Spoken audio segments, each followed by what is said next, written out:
Hi folks, it's Chris in Arena Recording Studio. Got a quick pentatonic lick for you.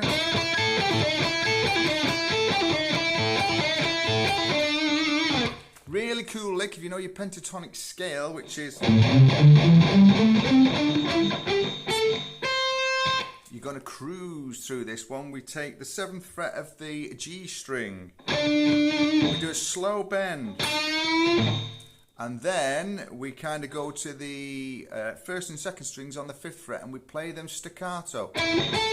Not legato, smoothly staccato. Short and detached. So far we've got this. Okay, then we pull off on the B string from the 8th fret to the 5th fret. Now I actually use my 3rd finger on this one, not my pinky, because I find that my 3rd finger is a bit of a stretch. But my 3rd finger is a little bit more stronger and I've got more control over it. So all together we end up with this.